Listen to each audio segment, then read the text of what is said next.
Hi there, and welcome to our Heart Health Month virtual painting class. I'm Wesley Johnson Klein, and I'm a creative arts therapist at the Grove Up Valhalla. Today, I'll be walking you through a floral heart design and show you some tricks on how to paint different flowers. So let's get started.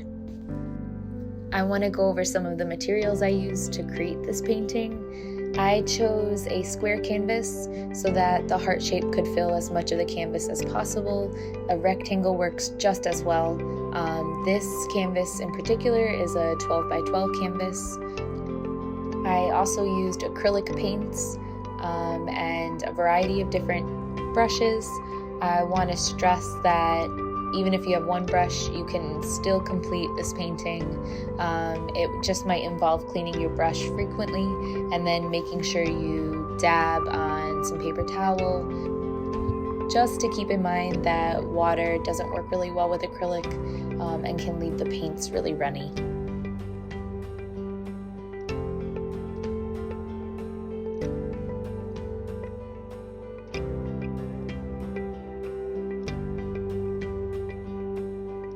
Alright, to start off, I chose a color that would be subtly contrasting with my roses and different shades of flowers.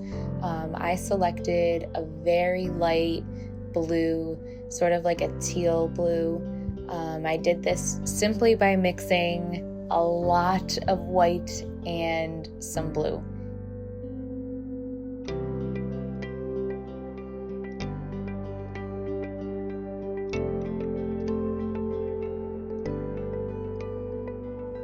I know it looks a little bit gray on camera, but any color that'll differ from the colors that you choose for your flowers will work just fine. That's why sometimes planning out which flowers you'd like to paint ahead of time will be beneficial.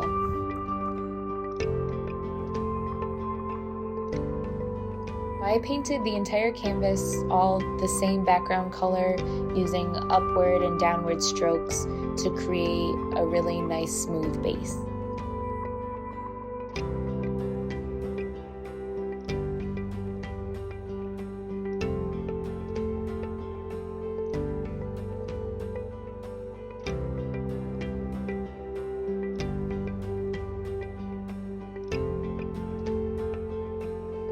Then I added even more white to that base color and painted an outline of a heart. As you can see, I just kept going back and forth to make the sides even. It will look just as nice if the heart isn't perfectly symmetrical. There are tricks to getting a perfect shaped heart, including taking a piece of paper, folding it in half, and cutting out half of a heart, opening it up, putting it on a very dry canvas and outlining it that way. You do not have to do that. That's a little tip if you'd like it, but any heart will do.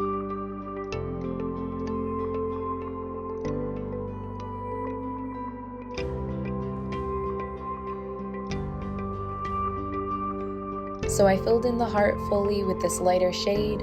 Now this heart is going to act as our guide to creating this floral collage.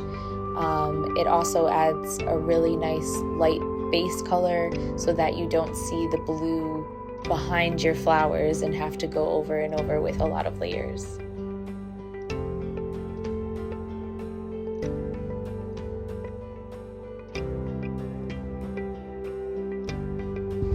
We will be starting with red roses. Roses are a little bit difficult to paint, so we're starting with the hardest one first. It does get easier from here on out. I selected two places that I wanted to start off with the roses. I selected a nice bright red and created a circle shape. It does not have to be perfectly round.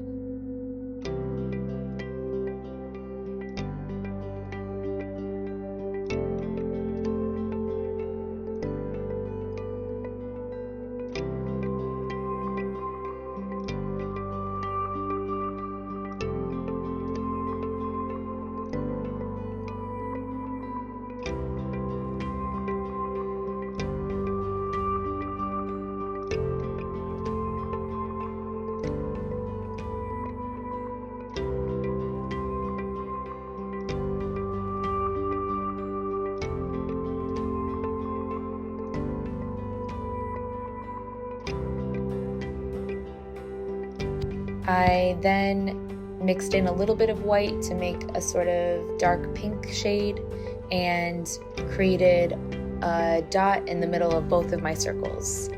We're then going to work with the letter C, sort of creating a C shape around that dot in the center, and then flipping that shape and going on the opposite side, same similar arching shape. I then took that brush of red and created thicker arching or C shapes around those thin pink ones. They're supposed to be petals, so I sort of did 2 or 3 in little random areas.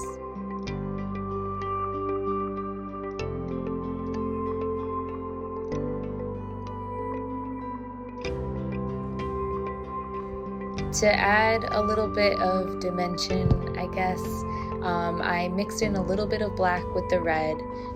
This is used as an outer layer. I chose 2 or 3 petals, and again, it's just like an arching shape around the outside. I also filled in a little bit, adding that dark shade of red inside as well, sort of meeting where that light pink color is. And for the last step, I took that original red and just blended in areas where the light red or pink and the dark red met.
So once you've tackled that, you can add even more roses.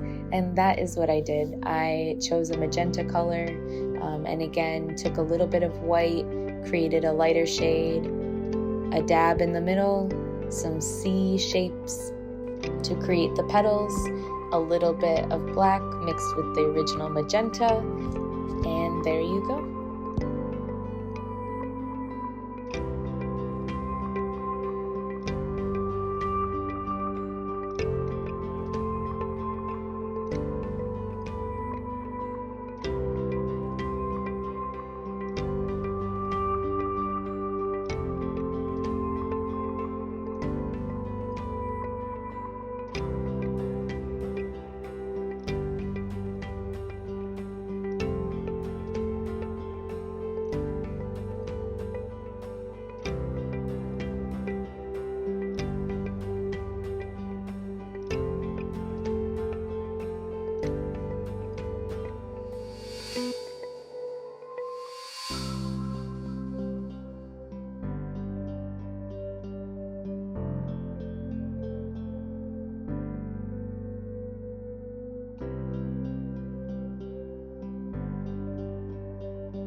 So up next, I selected another larger flower. I figured this way we could fill in the gaps with the smaller flowers, and I selected the dahlia.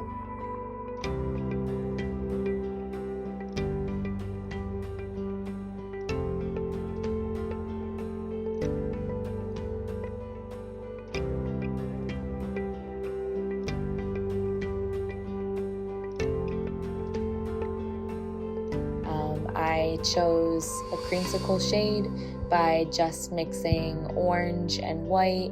I even threw a little bit of red in there to give a peachy tone. The trick here is to press down with the brush and pull in. So you're going towards this imaginary center area of the flower.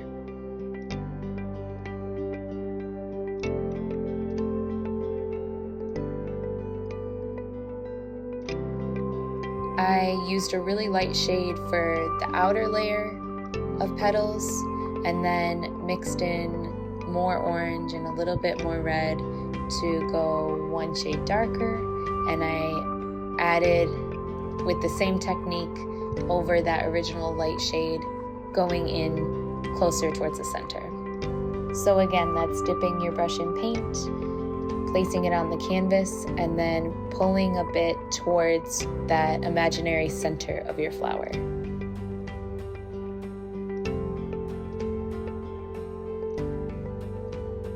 And then even creating a darker shade by adding more red and orange, you're going to close the gap with the same technique, creating a full dahlia.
I chose violets as the next flower to paint.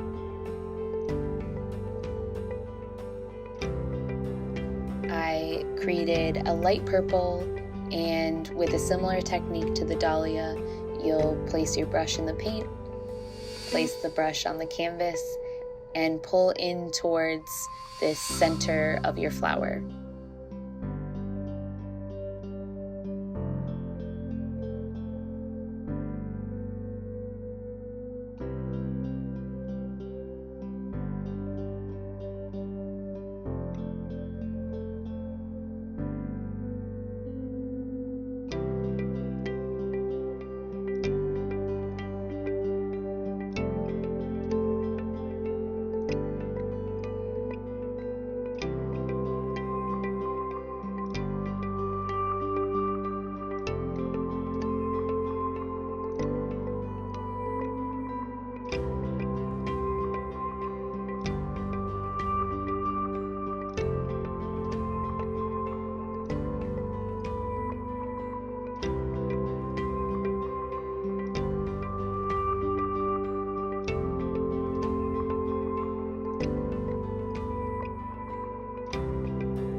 then took a deeper shade of purple and placed that where the petals meet.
Of course, I added daisies,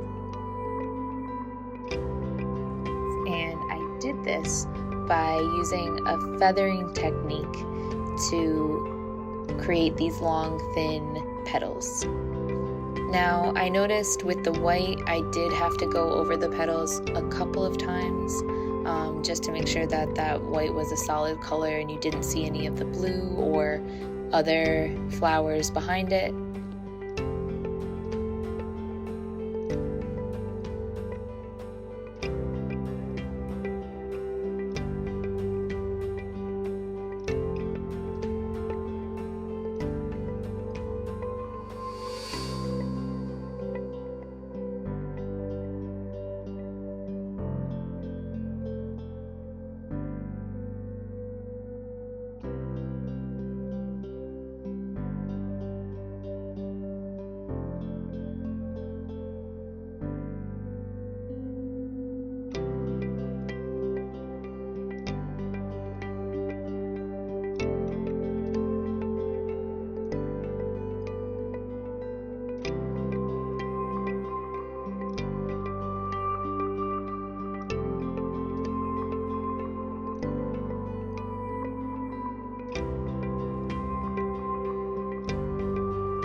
but that's easy enough. And I took a light yellow shade, mixed white and yellow, and then just pressed in a circle shape towards the center of the petals.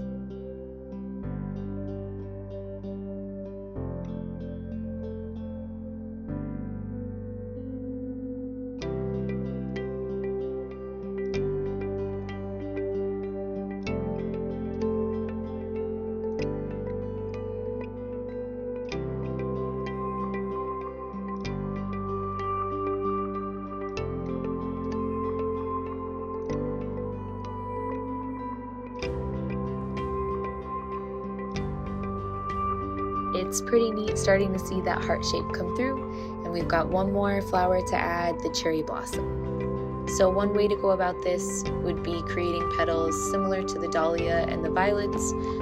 Another option is just dipping your paintbrush in the light shade of pink and then pressing down so there's 4 or 5 circular shapes touching.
Similar to the violets, I took a darker shade of pink and filled in that center area where the petals touch.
Now this is an optional last step. I added strokes to make the heart look like it had filler flower in all the areas where you could still see the background. And in your mind, you can think of it as baby's breath or some lavender or anything with tiny flowers overlapping. That is often used as a filler in bouquets. I took a light shade of magenta here and just filled in, sort of blotting the paintbrush everywhere I still saw blue. In certain areas, I went over with an even lighter shade and mixed some white in or a deeper shade of purple, just to give those little filler areas more dimension. My tip for this is just to be mindful of placement. Some of the filler flower can be overpowering to the intricate details of your roses and your other flowers, and you don't want to lose that. There were areas that I think I did a little bit too much filler flower, which was fine. I went back over my daisy's petals with the white. You're more than welcome to do that with any of your flowers, or even add more flowers on top of the filler.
And there you've got your heart floral collage. I hope you've enjoyed painting with me, and just remember, it's always a beautiful day at a Care Right Center near